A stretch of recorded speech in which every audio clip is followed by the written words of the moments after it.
Hello, friends, and thanks for joining. Today, I want to talk about what it means to obey God. And I'm going to look at it from a different angle here, if you don't mind. And I'm going to look at it in the difference between what man says and what God says.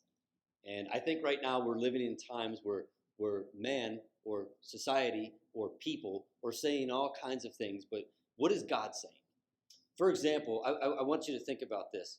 In the time of Shadrach, Meshach, and Abednego, there was a law that was issued that they must bow down and worship the golden statue of Nebuchadnezzar.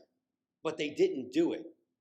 And they said, like, I'm going to choose to obey God. And even if my God doesn't save me, I'm still going to be obedient to him, and I'm going to worship him only because he says in his word that I should not worship any other God. So I'm going to choose to follow God on this one, even if that means you need to throw me in a fiery furnace. We can look at Daniel with the lion's den. King Darius says there's a decree issued that no one is allowed to pray to any other God besides Darius's God. And Daniel, of course, goes and prays to the Heavenly Father. And this is such a fascinating teaching for another time. But in this story, what ends up happening is the whole nation gets saved because of Daniel's obedience to worship the Father only. And we know that he wasn't harmed in the lion's den.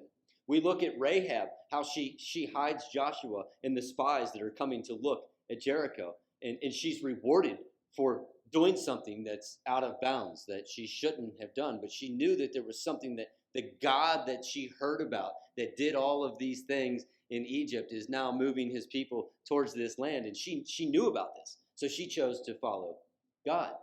We look at Moses. There was a law that was issued that all babies under 2 were to be killed. Well, Moses' mother, she could have just followed the law, but instead she puts him in a basket and drifts him into the water. And we know how the story ends. Pharaoh's daughter takes him into the palace, and he becomes the right-hand man to Pharaoh and saves all of Israel as a result of this. And it's really bizarre because these people are actually bending the rules of society, and they're following these commands of God. And in Acts chapter 4 is one of my favorites.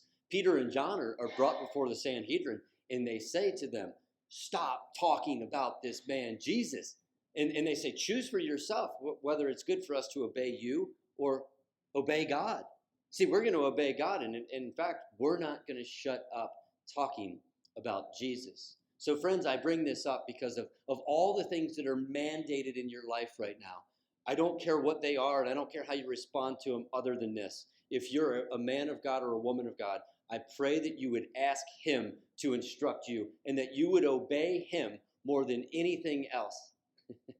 See, all these characters in the Bible have one thing in common. Although there were things that they were told to do, they chose to listen to God and do his commands and to follow his edicts more than that of man. I thank you for tuning in. Until next time, I pray that whatever is mandated over your life would never supersede what God has mandated for your life. Thank you.